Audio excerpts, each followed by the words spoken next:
With you I've been born again and again, but now you are revealed, and your power redundant. Oh Prince, oh Prince, Prince. Ow!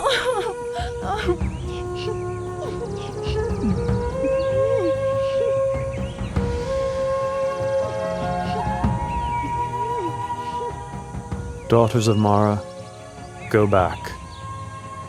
There is no way you can succeed in what you are trying to do, for I have utterly destroyed all kinds of satisfaction and infatuation.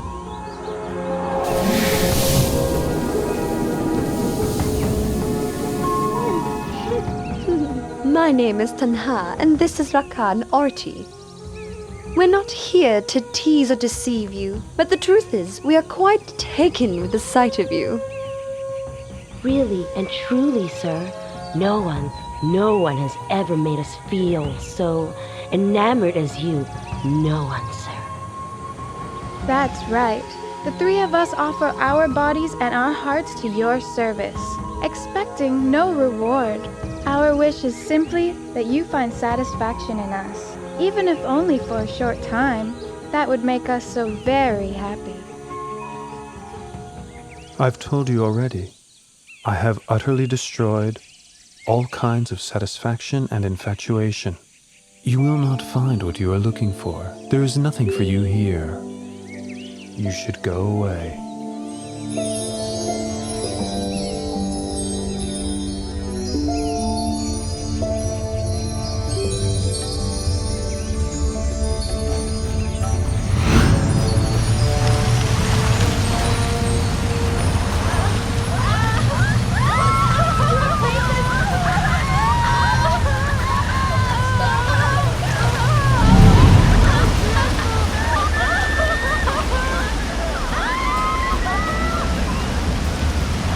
From this moment on, no one will ever again be able to wield power over the Samana Gautama, the Enlightened One.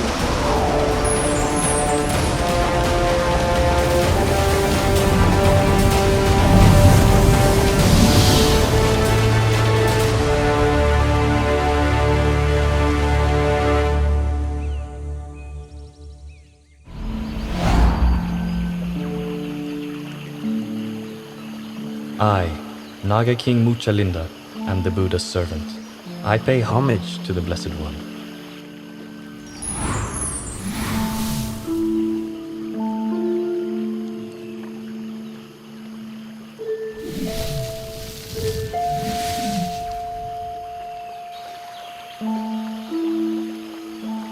Silence is happiness for the one who has seen the Dhamma.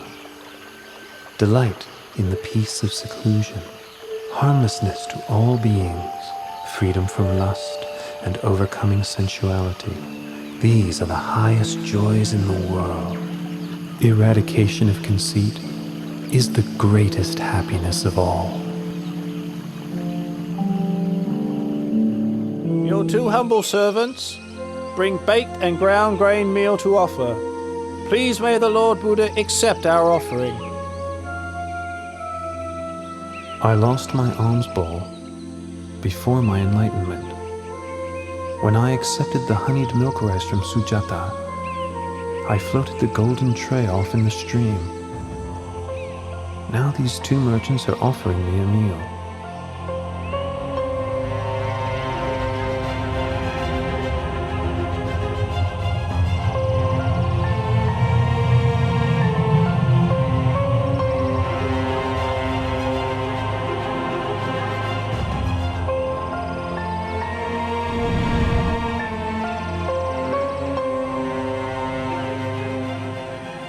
A recluse should not have more than one alms bowl.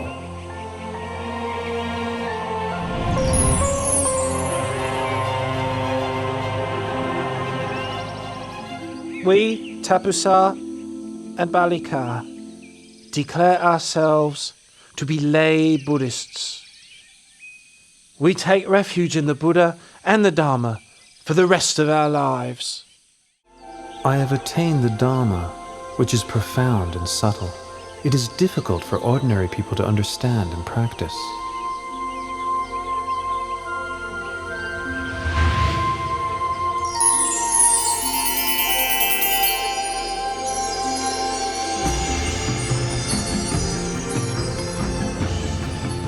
There are several kinds of people in this world. The quick-witted, upon hearing my teachings, know and understand them quickly, just like a lotus flower above the surface of the water that blossoms as soon as it receives the sun's rays.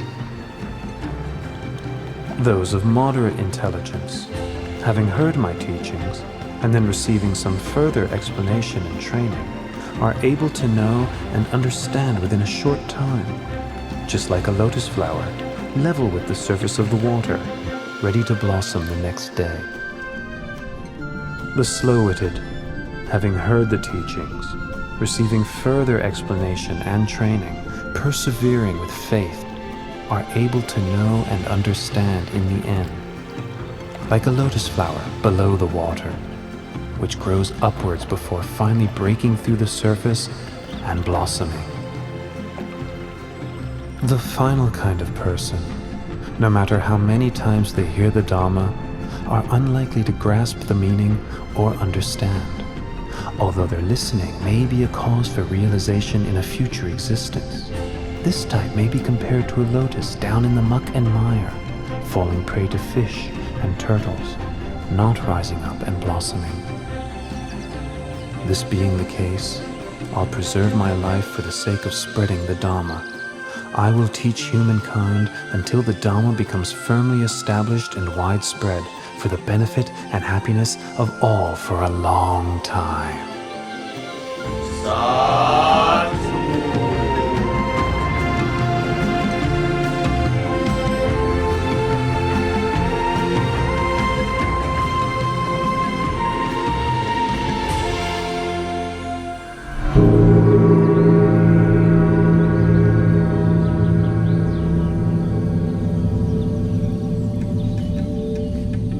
Entangling oneself in sensual indulgence, tormenting one's body with hardship and pain, these are ways a renunciant should not undertake, for they stray from the path of enlightenment. The middle way, that is the noble eightfold path, is the practice that leads to Nibbana.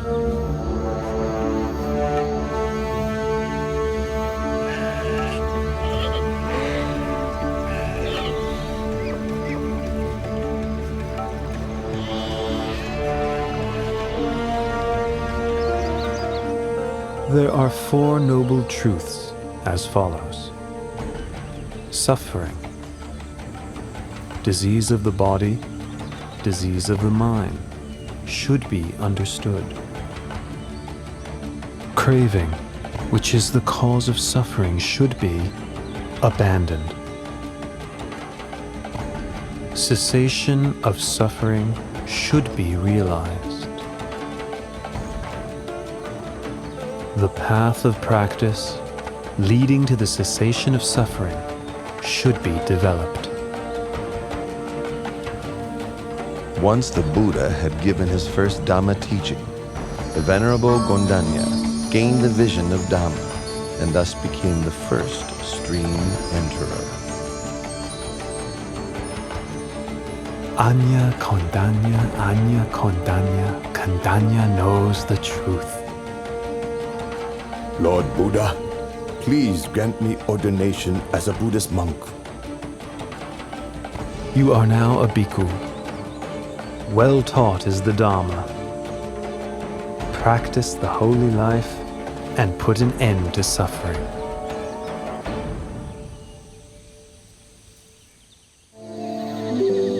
On the fifth day of the waning moon of the 8th lunar month, the Buddha gave the teaching known as the Anattalakkhana Sutta.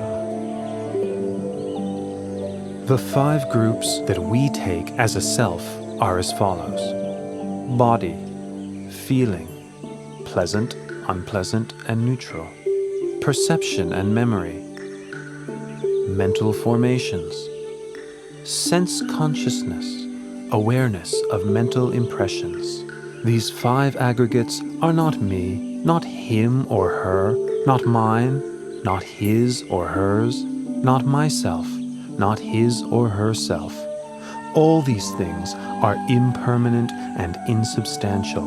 It is their nature to arise, persist for a while, and then pass away. After listening to the teaching, each of the Pankavaggiya attained to arahantship.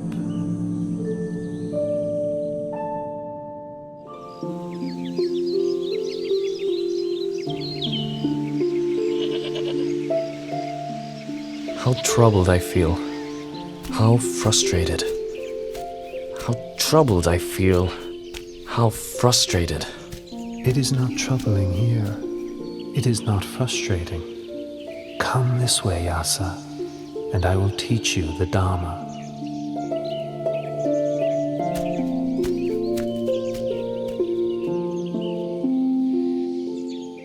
Dana, or giving, means training one's heart to know generosity, to know sacrifice. Sila, or morality, means establishing one's heart within the full doctrine of goodness. Heaven is the reward for a wholesome heart. The harm of sense pleasures is the heat and worry that comes with attachment to the sense of a self. The benefit of renunciation is that present suffering can be abandoned, with no other suffering taking its place.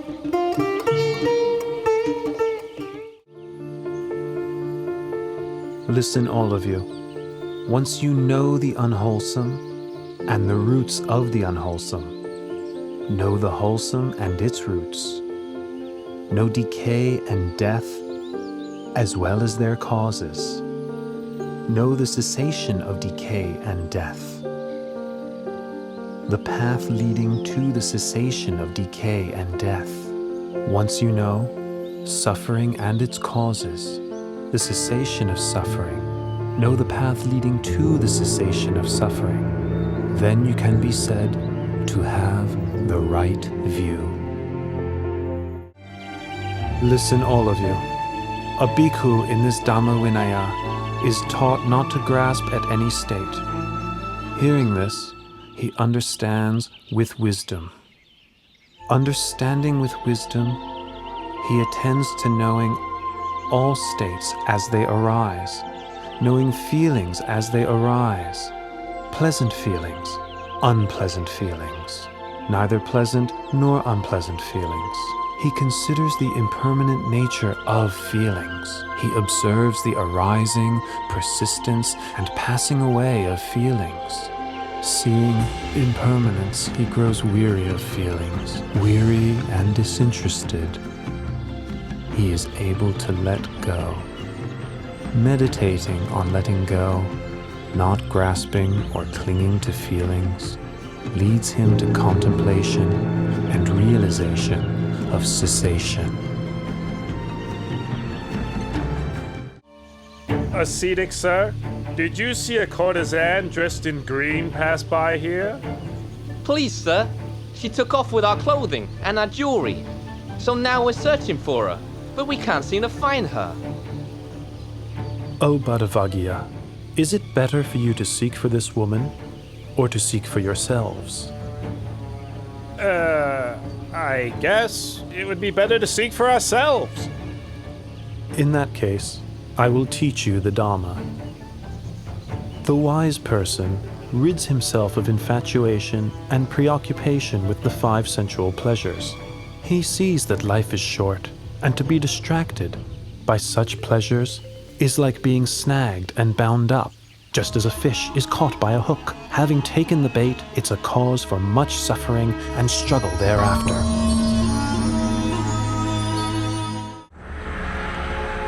This fire worshipper is so proud and conceited. He insists he's an arahant. How stubborn he is.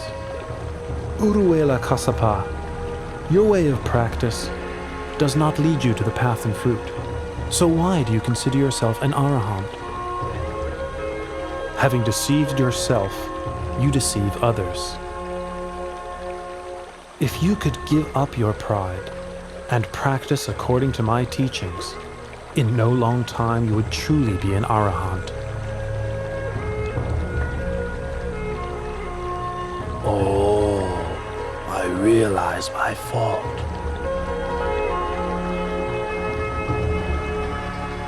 Please may the Buddha allow me to take ordination and teach me the Dhamma. O bhikkhus, all things are burning. Contact with the eyes, ears, nose, tongue, body, and mind are burning. Feelings, mental formations, and consciousness, whether pleasant, painful, or neither pleasant nor painful, are burning.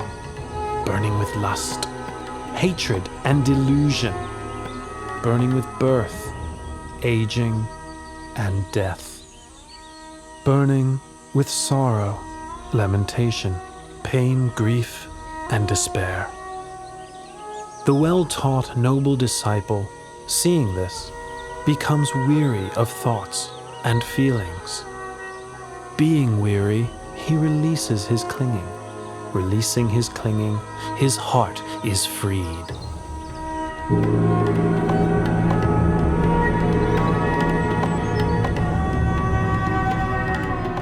It seems that all of my wishes are about to be fulfilled.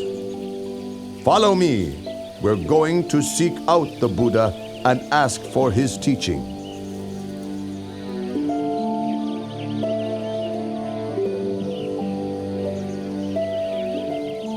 Dana, or giving, has forgiveness as its highest form. If one develops giving along with forgiveness, one becomes gentle and restrained, and one's heart becomes cool. This is because one has to let go of one's attachment to material things and to one's sense of self.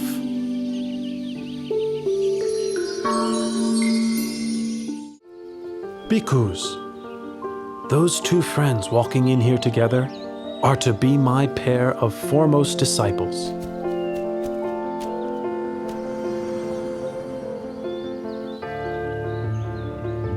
The one well established in morality develops ever-present awareness of objects as they arise in the mind. Seeing such objects arising and ceasing continually, he begins to grow weary of them. Becoming weary, he lets go of his grasping and clinging. Letting go of grasping and clinging, his heart is released.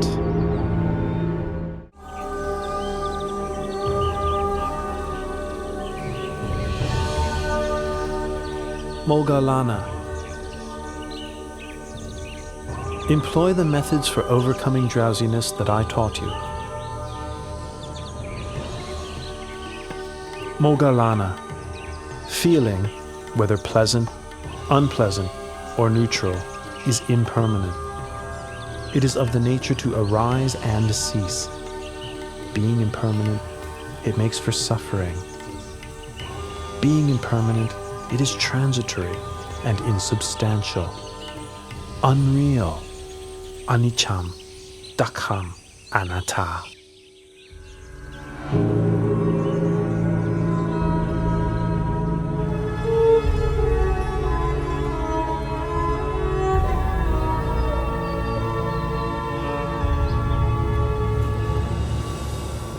Venerable Buddha, sir, I take the view that all things are disagreeable to me. I do not delight in anything. That being the case, you should not delight in your view, should you? Diganaka. Some people have the view that all things are disagreeable to them. Some have the view that all things are agreeable to them. And others have the view that some things are agreeable and some things disagreeable to them. Each of these views are based on grasping and clinging to the notion of a self. Remaining attached, one continues to grasp at feelings as they arise. Whoever should reflect on such feelings as impermanent phenomena, conditionally arising, existing, and passing away, will come to grow weary of conditioned phenomena. This weariness leads to the fading of lust. With the fading of lust comes freedom from attachment. When the heart is freed from attachment, one knows the heart has been freed.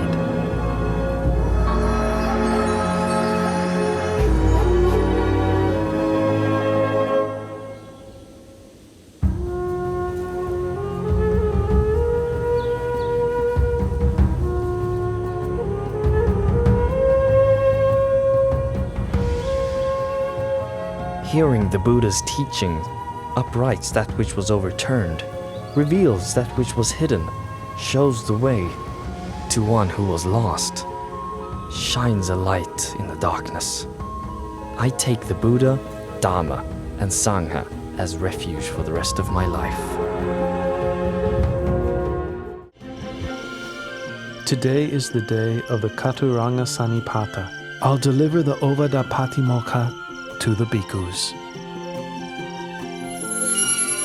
To refrain from all evil, to do good to one's utmost, and to purify one's mind.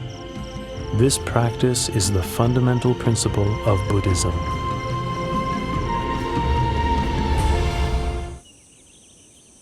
Each of you should diligently train yourselves thus.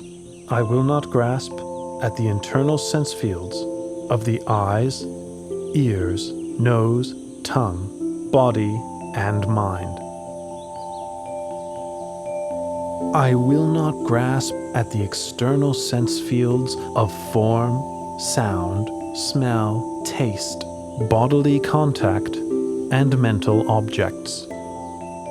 I will not grasp at contact between the internal and external sense fields.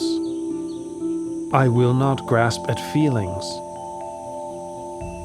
I will not cling to the 5 aggregates of the body: feeling, perception, thoughts, and consciousness. I will not cling to this world or the next. When I cease clinging to all that I've seen, heard, known, felt, sought, and imagined, all feelings of attachment to these will also cease.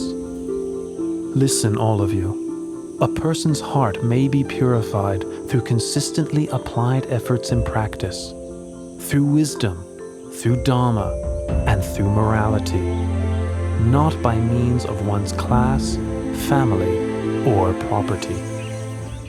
In the past, when I was born as Vesantara, Pokaravasa also rained down on a congregation of myself and my relatives.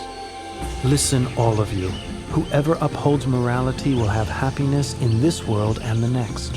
Whoever upholds morality will be blessed with riches and good fortune. Whoever upholds morality has an unobstructed path to nirvana. Therefore, may you all uphold the purity of morality. Father, at the moment of my enlightenment, I departed from the Sakyan royal family lineage and was established in the lineage of awakened Buddhas. My going for alms round is in accordance with the tradition of all Buddhas. The Venerable Sangha also practiced this Buddhist convention. Father, please pay attention to this teaching.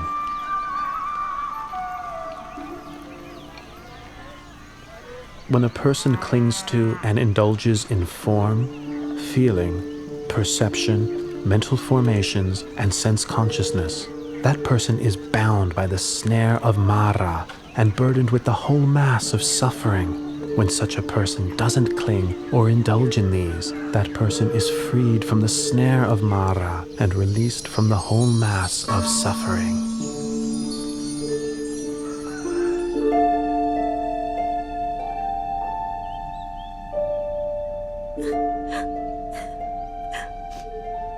Why have you been so unkind to me, your wife? When you left for the holy life, you left in silence. Did I do something wrong to make you leave that way? If I did something wrong, Then what was the fault of Rahula, born that very day, that you had to leave him bereft of a father? Bimba, don't be so melancholy. What I did was to help you and all beings that you might have a chance to know the way out of suffering. Bimba, we were born in this world for making merit together, as we have for many lifetimes. Now is the time to reflect on those births and lifetimes according to the truth as follows. I am of the nature to age. I have not gone beyond aging. I am of the nature to sicken. I have not gone beyond sickness. I am of the nature to die. I have not gone beyond dying. All that is mine, beloved and pleasing, will become otherwise, will become separated from me. I am the owner of my karma, heir to my karma, born of my karma, abide supported by my karma. Whatever karma I shall do, for good or for ill, of that I will be the heir.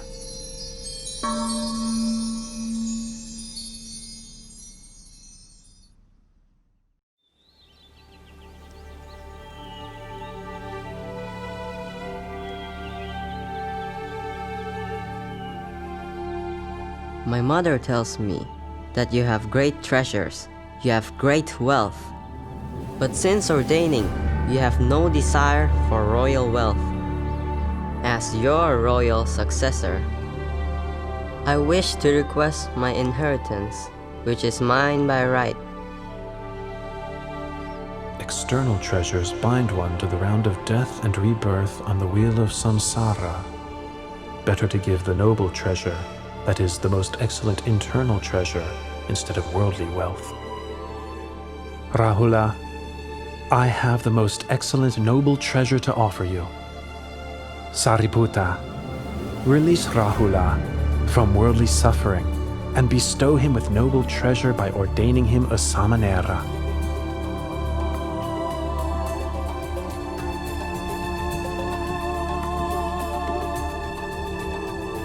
Rahula, from this point on, you are a samanera Rahula.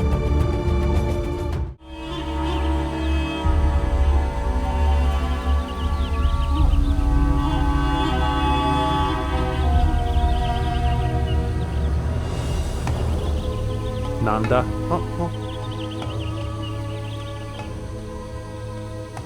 Since you were first ordained, you have not been intent on the practice of Dhamma or the living of the holy life. All your thoughts are of returning to the household life. My heart is constantly yearning for my wife, Janapada Kalyani. There's not a moment spent when I don't think of her. Nanda, come with me, and I'll show you things that you've never seen before. Nanda, those are Apasara goddesses in heaven. What do you think about them? Every one of those Apsara goddesses is beautiful in face and form. I can think of nothing to compare them with. Even my wife, Janapada Kalyani, has not half their beauty. Nanda, can you see that what you thought before to be exceedingly beautiful now pales in comparison to greater beauty? Yes, Lord Buddha, I can see.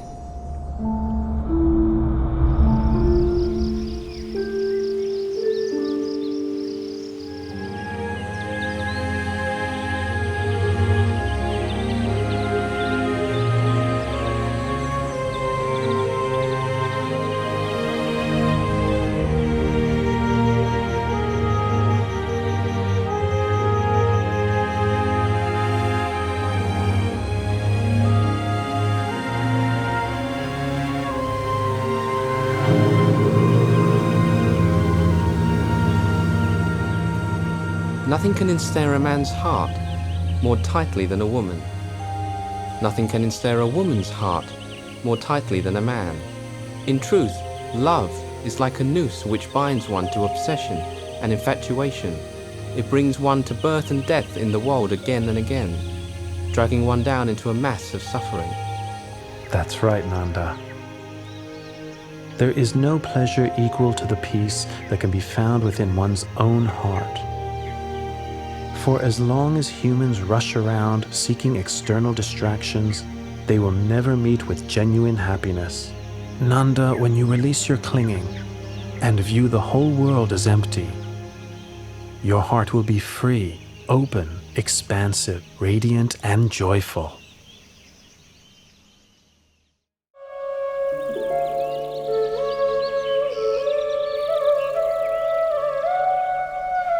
A person should overcome anger with non-anger, overcome evil with goodness, overcome stinginess with generosity, overcome careless speech with words of truth.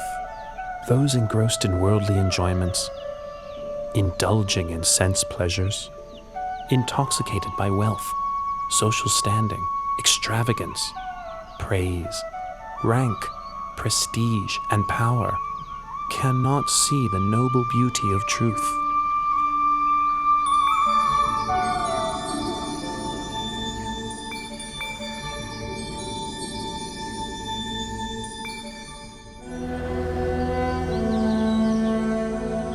When Sirima led her life as a courtesan, all the men in Rajgir were infatuated with her. Everyone wanted to sleep with her. Now she is dead. I would like to sell her to the highest price. I will start at the price she charged for her body during her lifetime, 1,000 kahapanas. Who wants to start the bidding? How? Sirima's been dead for 3 days. Her corpse is starting to decay. The fluids are flowing out of her body. The smell of the corpse fills the whole cemetery. Somebody would have to be crazy to buy the body. Hey! King Bimbisara is reducing the price to 900 kahapanas. 800! Ha ha! 800 kahapanas for a rotten 700! Half the original price, and still no one is making a move? 100 kahapanas. If nobody is going to buy this corpse, then I will give it away for free.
It is the nature of all conditions to arise, persist for a while, and then pass away.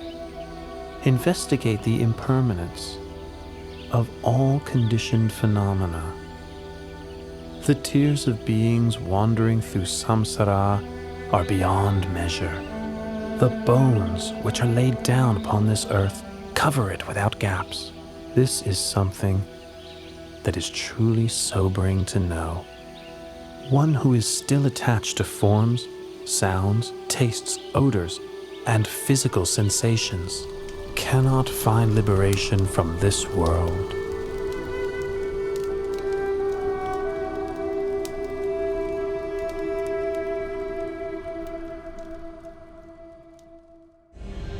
Later, the Sangha requested of Venerable Ananda that he act as the Buddha's personal attendant. Venerable Ananda, the Sangha is in agreement that you would be suitable for the position of the Buddha's attendant. What are your feelings toward this?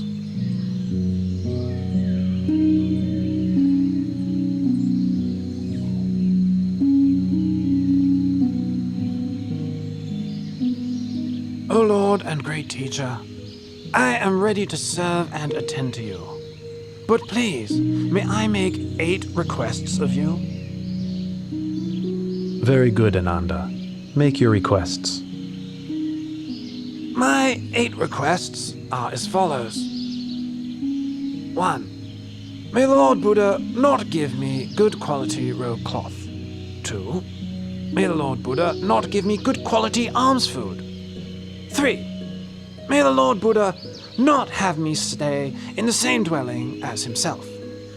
4. May the Lord Buddha not have me accompany him on meal invitations. 5. May the Lord Buddha attend all invitations that I accept on his behalf. 6. When visitors come a long way to seek an invitation, may I have permission to take them to see the Buddha straight away. 7. May I be granted permission to ask questions of the Lord Buddha whenever I am in doubt. 8. On whatever occasion the Buddha gives a teaching of the Dhamma, with myself not present, may he repeat it to me afterwards. Very good, Ananda. I consent to your requests.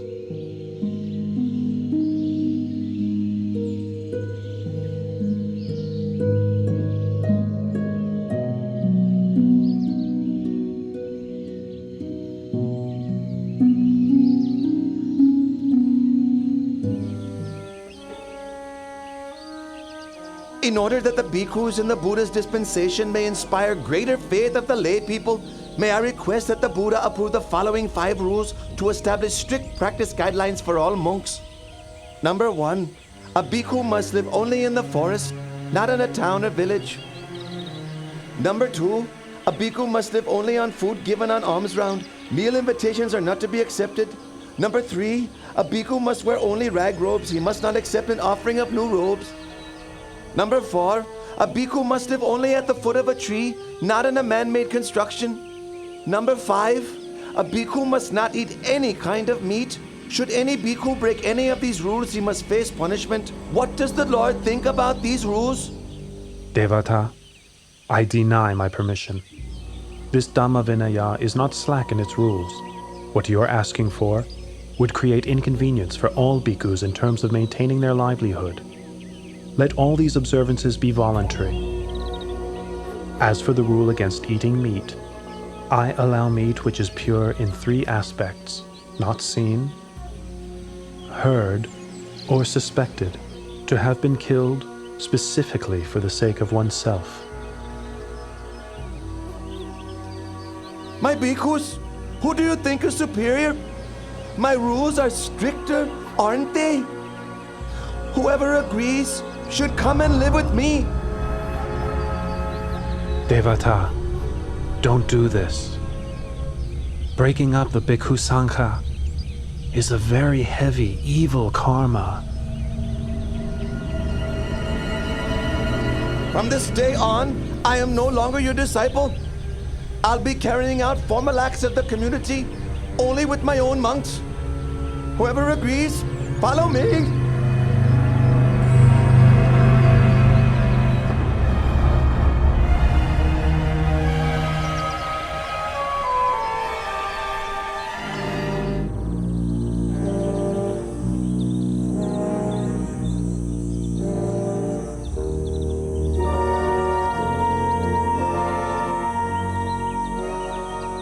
O Lord, I was duped into believing what Venerable Devadatta said.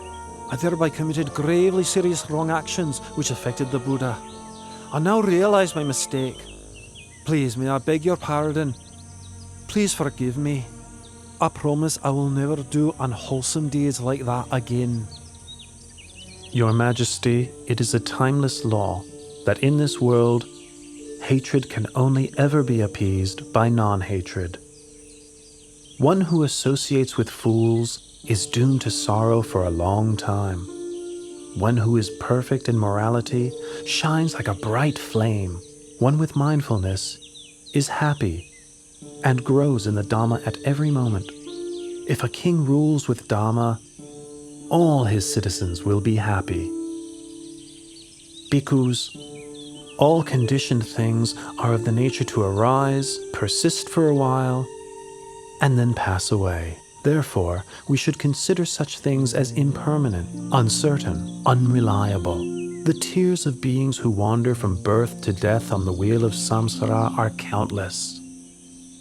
Their corpses pile up to cover every inch of the earth.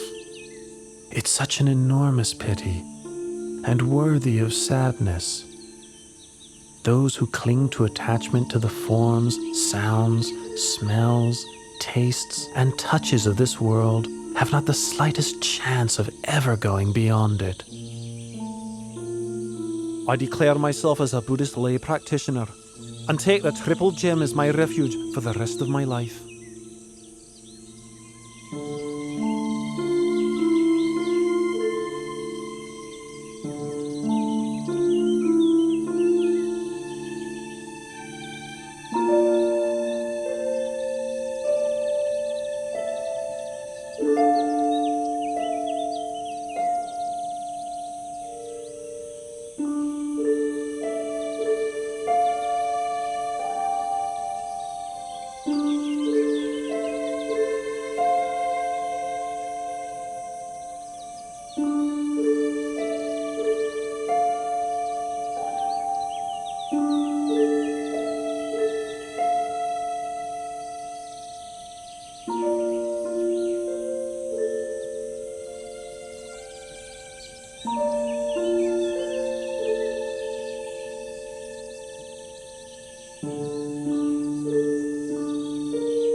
The king has no alternative but to receive the heavy results of his terrible deed, murdering his own father.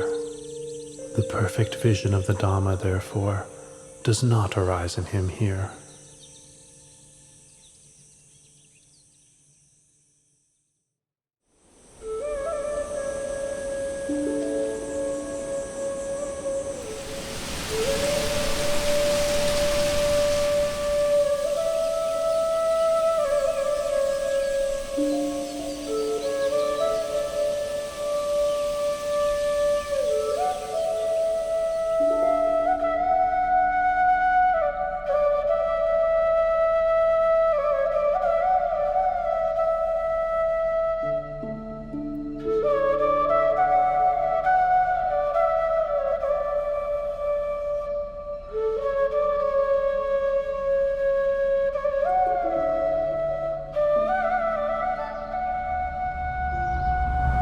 Birth, aging, sickness, death.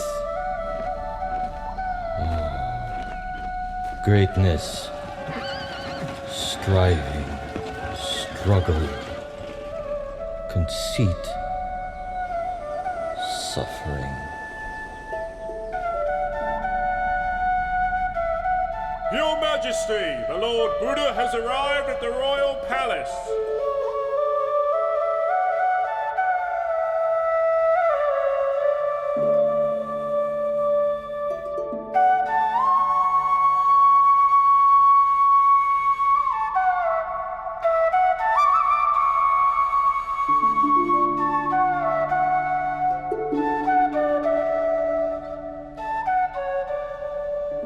Oh Lord, I think my life is ending. I can't bear this suffering very much longer. O Father, please do not worry. All conditioned things arise according to their nature. Having come into being, they persist for a while. Having persisted, it is their nature to pass away. It is only suffering arising, existing, and ceasing, nothing other than suffering. There's no woman, no man, no us, no them.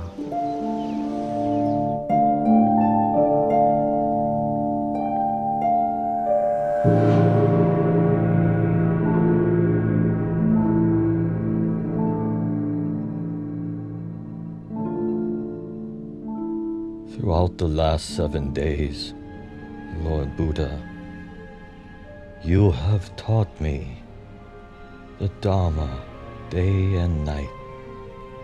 I have been liberated from the round of rebirth and attained to Nibbana. I have very little time remaining. I wish to express my veneration and then enter Nibbana for whatever faults I have committed through body, speech, or mind. Please, through your great compassion, forgive me. Now, I ask your permission to take my final leave and let me pass into Nibbana.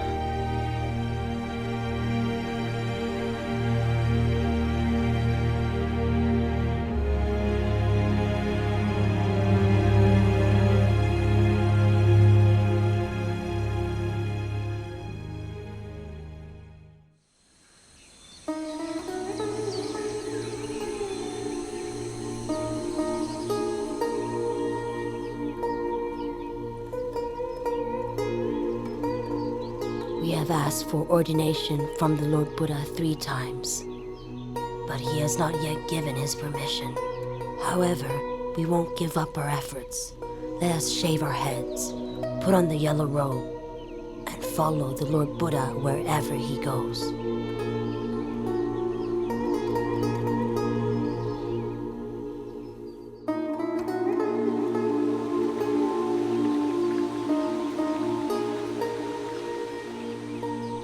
Oh Lord, if women were allowed to ordain in the Buddha's dispensation, could they attain to the level of arahantship? Ananda, if women were ordained in the Buddha's dispensation, they could attain to arahantship exactly the same as men can.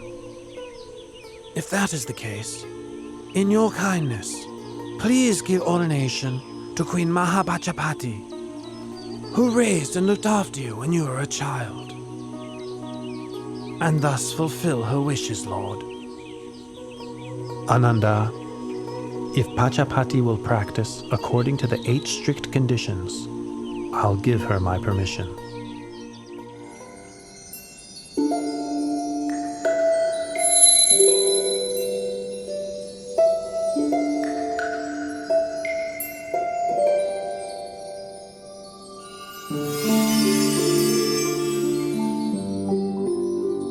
Mother, please come and sit close by.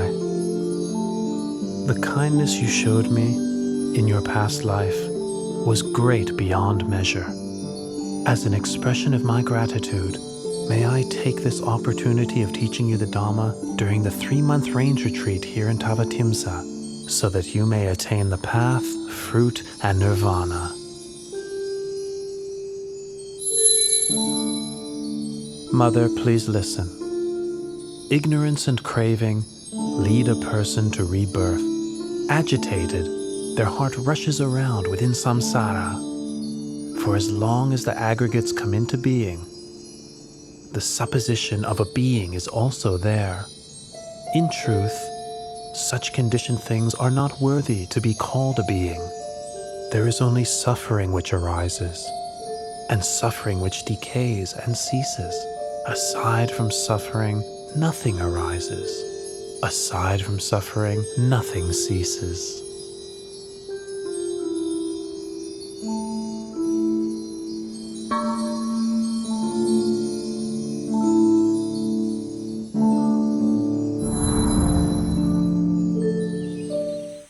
Venerable Sir, this is my wife, and this is my daughter Magandia, who I'm going to offer to you.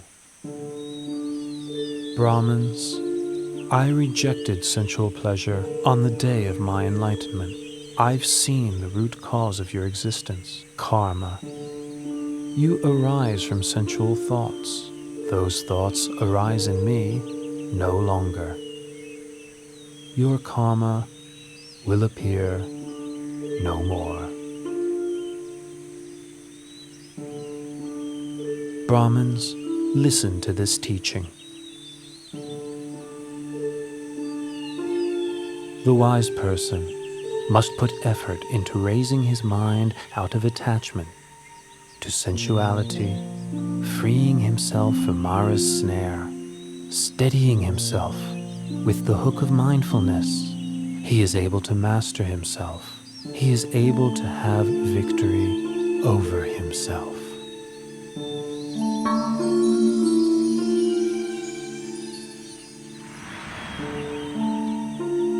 Your teachings have illuminated the path ahead for us both.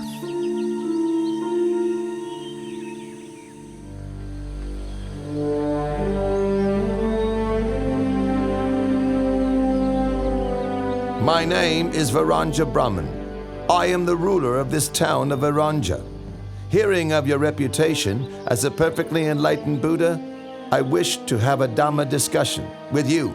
But why is it that when I, your senior in years, arrive here, you make no gesture of respect? Don't rise up to welcome me, and don't invite me to sit on the same level as you. Varanja Brahmin, in this world or in any other world, I have not yet met anyone superior in Dhamma to me to whom I should make a gesture of respect, stand up to welcome, or offer my seat. It's my view that your way of practicing and conducting yourself is quite tasteless. Brahmin, my way is indeed tasteless. I have abandoned the taste of the sensual pleasures of form, taste, smell, sound, and bodily touch. But I am not tasteless in the way that you understand it. You have no assets. You teach non-action and praise annihilation. And furthermore, I would say that you are loathsome. Brahmin, I have no assets or wealth because such things consist of forms, tastes, smells, sounds, and touches. Venerable Brahmin, I teach non-wrong action, non-evil action by body, speech, and mind. I praise the annihilation of lust, hatred, and delusion. Brahmin, loathsome is bodily misconduct, verbal misconduct, mental misconduct. I loathe all that is evil and unwholesome. But I am not at all loathsome in the way that you believe. You teach eradication, destruction. You teach non-arising and non-birth. Brahman, I teach the Dhamma for the eradication of lust, hatred, and delusion, and for the eradication of all unwholesome states. I teach the destruction of bodily misconduct, verbal misconduct, and mental misconduct. Because these are things which are worthy of destruction, I have attained the state of non-arising and non-birth by abandoning the causes of birth and becoming. I speak only the truth in response to your comments. The truth is not as you understand it to be. Pay attention, Venerable Varanja Brahmin, and I will teach you the Dhamma. Sending your mind outside and seeking faults in others is a cause for suffering. Reflecting internally, developing awareness of one's own mind, is the path. Nirodha, the end of suffering, is its fruit.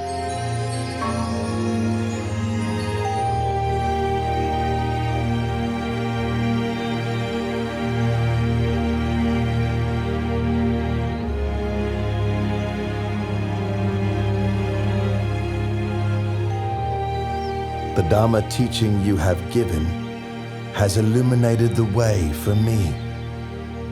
For the rest of my life, I take the Triple Gem as my refuge, and please may I invite you to spend the Rains Retreat here in order to teach the Dhamma to the citizens of Varanja.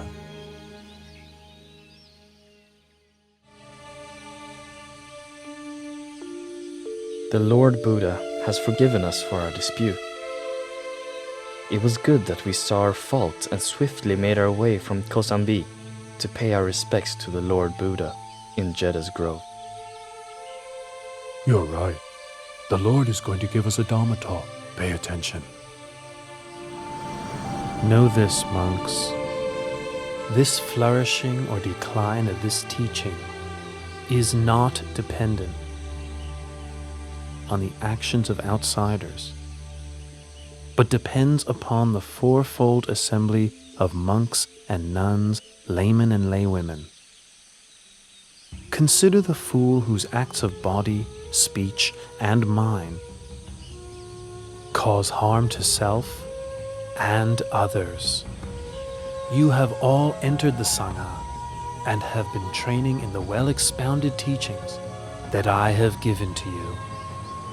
Be diligent in your efforts so that you may realize the fruits of the training that you have not yet realized, that you have not as yet fully penetrated, so that you may become truly noble.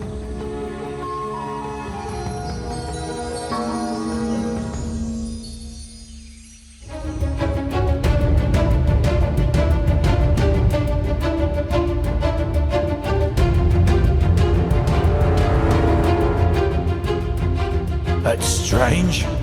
The summoner ahead just keeps on walking. But I'm running to exhaustion and still can't catch him.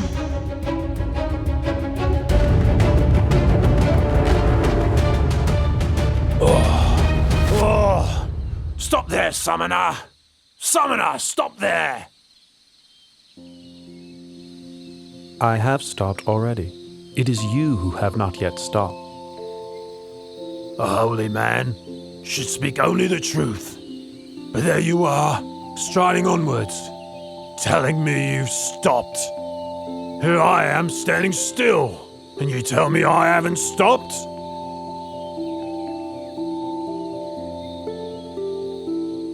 Ahimsaka, I have stopped. Stopped killing, stopped harming, stopped pursuing wrong livelihood, stopped all kinds of misconduct. It is you who have not yet stopped. Not stopped killing, not stopped harming, not stopped pursuing wrong livelihood, not given up misconduct. You're still grasping your sword. How can you say you've already stopped?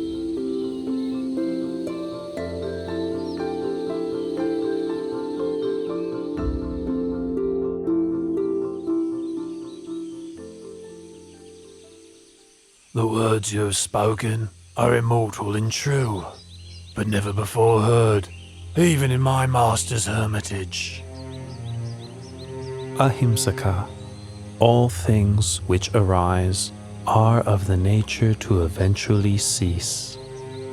The sword which you were carrying has now been laid down. So let go of the mental defilement associated with your wrong actions. Should your heart dwell on those actions, it will soon become spoiled. Focus on recollecting your good action. Your heart will become increasingly cheerful and radiant. Be industrious in making merit, maintaining morality, and brightening your mind in every single moment.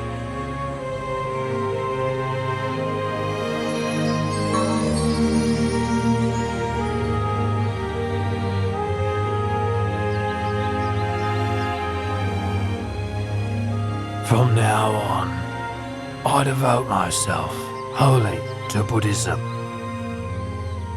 Please give me ordination in your excellent dispensation. I agree to give you ordination. Follow me back to Jetavana Monastery.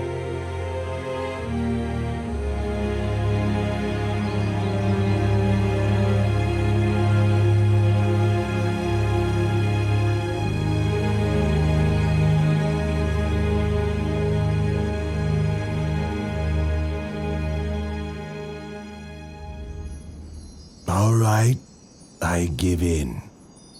Whatever world system, whatever universe you've concealed yourself in, please show yourself. Baka, I did not conceal myself in any world system or universe. All the time that you were searching for me, I was walking up and down above your head.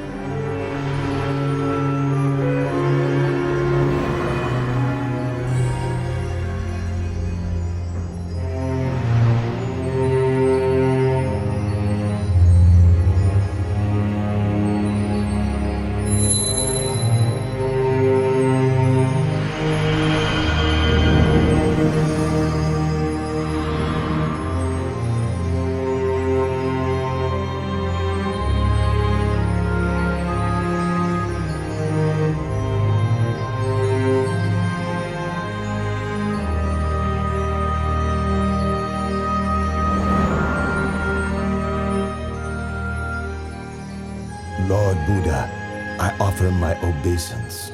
The powers that you have shown to me exceed those of all the deities and Brahma gods. Baka, pay close attention to this teaching. The power and pleasures in this Brahma realm are very long-lasting.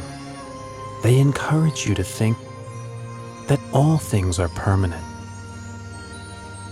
In fact, all phenomena have the nature to arise, persist for some time, and then pass away. All things exist in dependence on causes and conditions. All beings are born of their actions, heirs to their actions, are related to their actions, have actions as their refuge, are owners of their actions. Whatever actions are performed, good or bad, we must receive the results.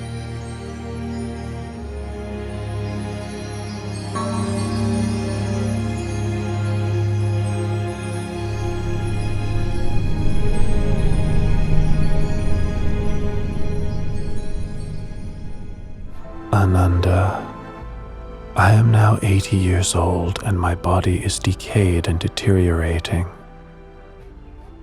It's like an old cart held together with bamboo.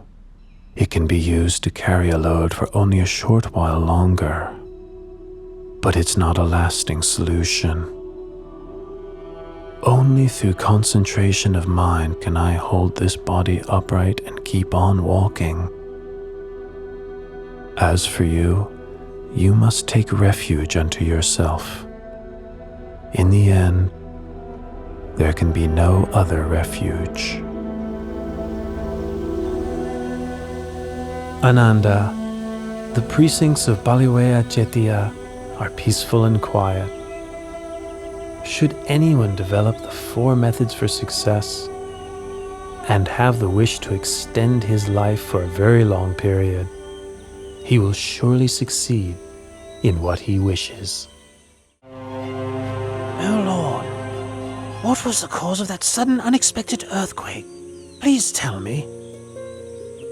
Ananda, there are 8 possible causes for such an earthquake.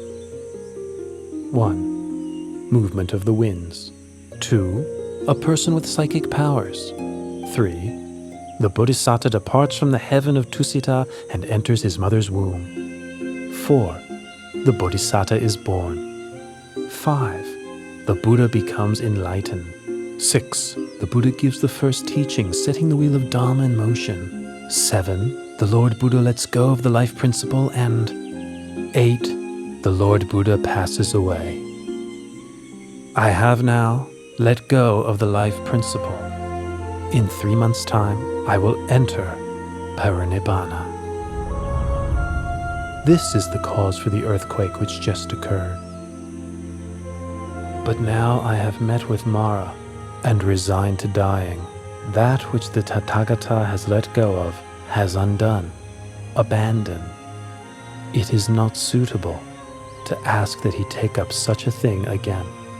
Ananda, all conditioned things have impermanence as their very nature. Having arisen, they must eventually cease. Complete cessation is the fulfillment of happiness. Nothing can be compared with it.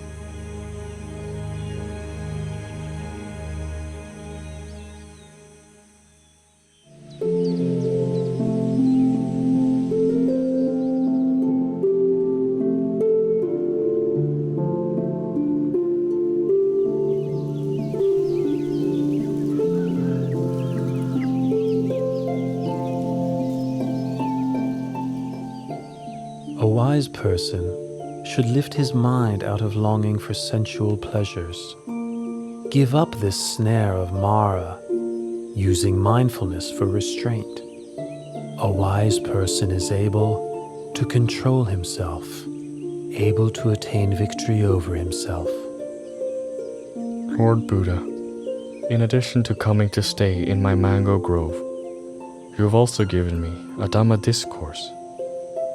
You have shown such kindness to me, Junda, the goldsmith's son.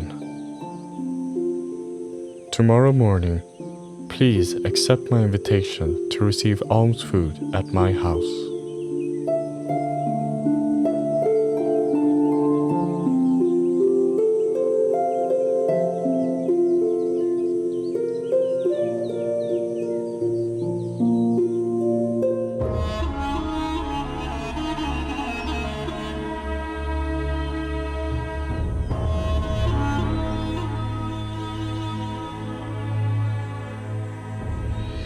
Lord Buddha, my name is Pukusa. I am a son of the king of the Mala dynasty and a disciple of the late Alara the Hermit. I am traveling from the city of Kusinara to Pava. What great fortune it is to meet you. I had made the determination in my heart that I may have the opportunity just once to hear the Buddha's teaching. Listen, Pukusa. This heart is luminous, but it is obscured by incoming defilements. The uninstructed worldling isn't aware of this truth, and so doesn't train his mind. But the well-instructed noble disciple is clearly aware of this truth, and so trains his mind. Pukusa, I know of nothing which can change as rapidly as the mind. You should therefore maintain your focus on the mind. Recollect the virtues of the Buddha, Dhamma, and Sangha. Recollect your own well-practiced morality. And recall to mind those sacrifices that you have made for others. Reflect on the heavenly beings, come to various happy states through cultivating generosity, morality, and mental development. When reflecting on these things, your heart will be free from lust, hatred, and delusion. You will therefore experience an understanding of Dhamma and the delight that comes with understanding Dhamma. The experience of delight gives rise to rapture. With the experience of rapture, the body becomes tranquil. The tranquility of the body gives rise to happiness. With happiness, the mind becomes firm and stable. This is called peace, non-suffering. The mind is ready to enter the stream of Dhamma.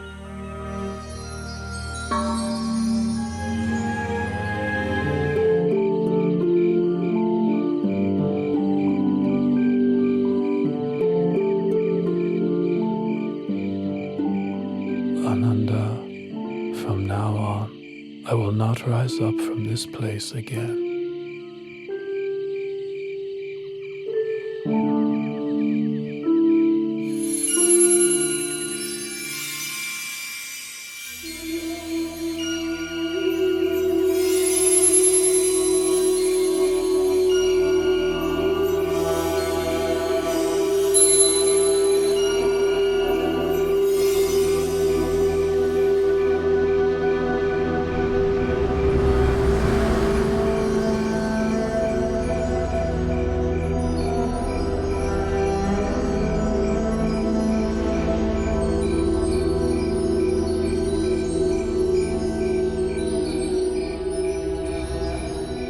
Ananda, if in the future someone should offer material things of great value as tribute to me, no matter how great the value of such thing, such a tribute would not be the highest homage.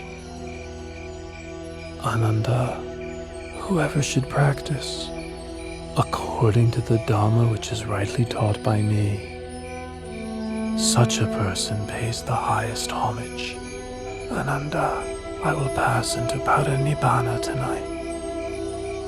Lord Buddha, please don't pass away in a small town as Kusinara. Please travel on to a large city, such as Savatthi, Kosambi, or Varanasi.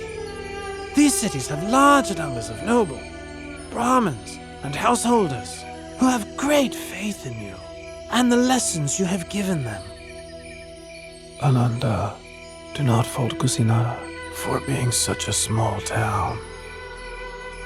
In the past, it was a great capital city with tremendous wealth, abundant food, and many citizens. The sounds of singing and music were heard throughout the day and all night. Another thing, should I go to pass away elsewhere, Supada Paripajaka would not meet with me, and therefore would miss the opportunity to attain enlightenment. If I should attain to Parinibbana in another city, a great war would break out with squabbling over my bodily relics as the cause. Here in Kusinara lives Donna the Brahmin. He is capable of quelling such disputes. He will distribute the relics of my cremated body amongst the nobles who come here from many different cities. As a result, there will be no war. These are the reasons I have made the effort to reach Kusinara. In the past, great numbers of those with faith in the Dhamma would travel from every direction to seek you out, listen to your teachings, and ask you questions. But from now on, all those people and myself will be deprived of the opportunity to see you and to have an audience with you. Ananda, there are 4 places which are apt for recollection of me. 1. Lumpini Park, where I was born. 2. Bodhgaya in the state of Magadha, where I was enlightened. 3. The Deer Park at Isipatana, where I gave the first Dhamma teaching. And finally, the place of my Parinibbana Salavana Park in Kusinara, right here. Those who make pilgrimage to these 4 locations will experience disenchantment with the world and feel inspiration to follow in my footsteps. Lord Buddha, in this celibate life, one often encounters women. Some are mothers, sisters, and relatives of monks. Others are those with faith in the triple gem. How should a bhikkhu practice in relation to women?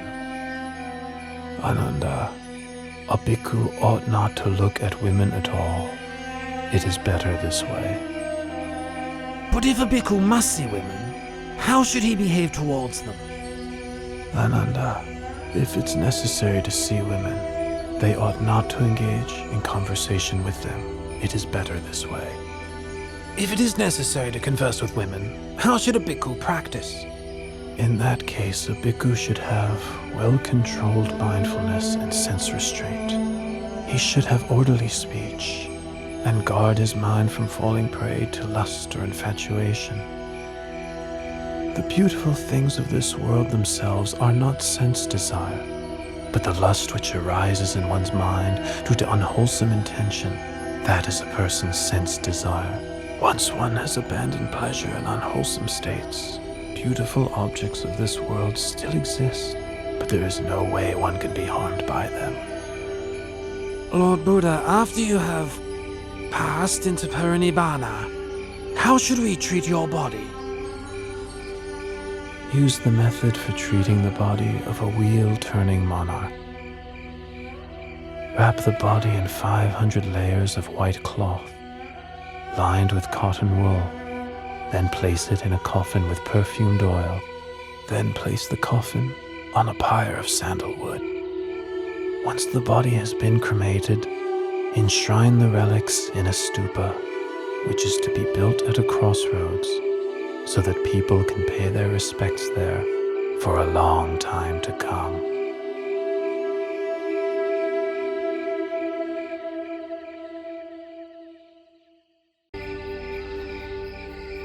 At this time, there are 6 renowned schools of doctrine. Each has many followers. Of these 6, can you tell me which are led by an arahant? Supata, in any faith which does not have the Noble Eightfold Path, there is no true samanas to be found there. Should bhikkhus or non-bhikkhus continue to practice the Noble Eightfold Path, this world will not lack for arahants. Now listen to my teaching of the Dhamma. This heart is luminous, shining like the moon, but it is subject to incoming defilements. As such, it is dulled and obscured, like the moon concealed by passing clouds.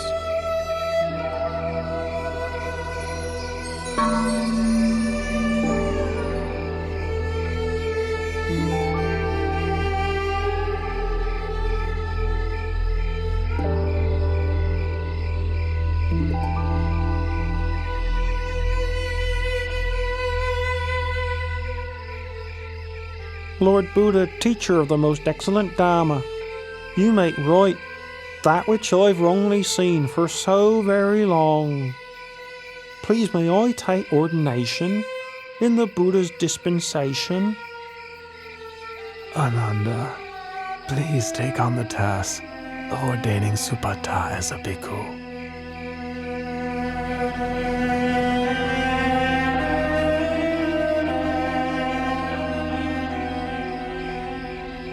Supata, consider the hair of the head, hair of the body, nails, teeth, and skin, as well as all materiality and immateriality, according to the truth. Such things are changing, decaying, impermanent, suffering and not self, not a being, not a person, not I, not mine, not myself, not him, not his, not himself. Supata, your supports for the holy life will be alms food, simple robes to cover yourself, the base of a tree for lodging, and fermented urine for medicine, following the ways of nature.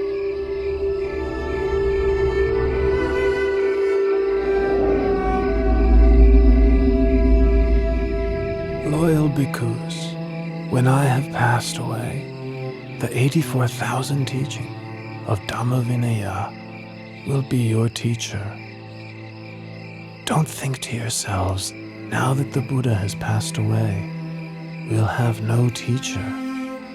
Truly the Dhamma which I have taught and the Vinaya which I have laid down will be your teacher in place of me. You must take the Dhamma Vinaya as your refuge.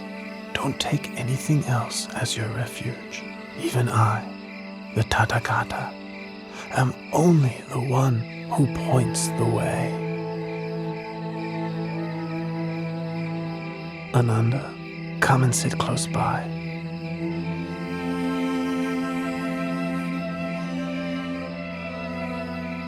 Ananda, don't be consumed by sorrow. It's natural for all conditioned things not to last.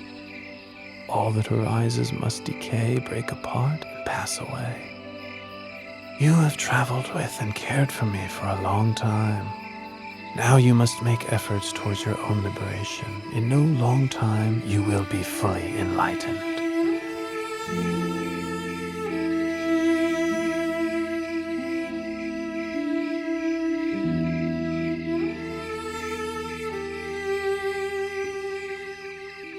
Ananda, Chanabhikkhu has views of self-importance because he's been close to me since the household life.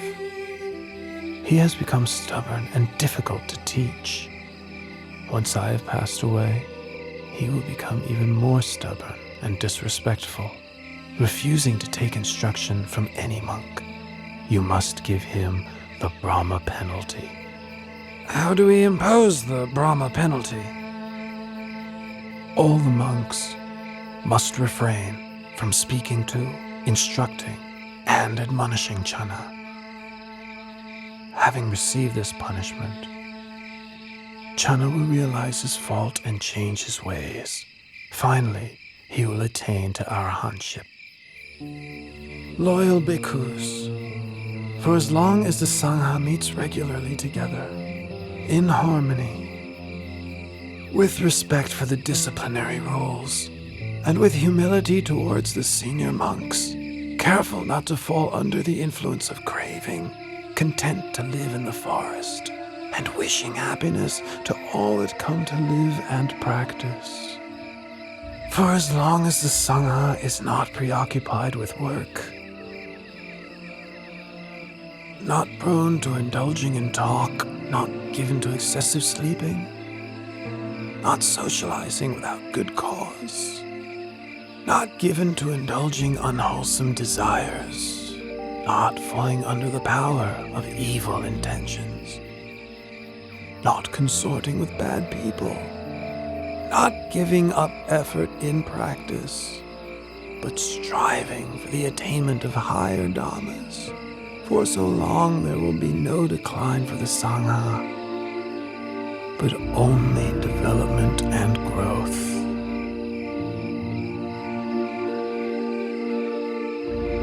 Bhikkhus, I remind you that all conditioned things are of the nature to decline and cease. Free of heedlessness, develop yourselves and benefit others to the utmost.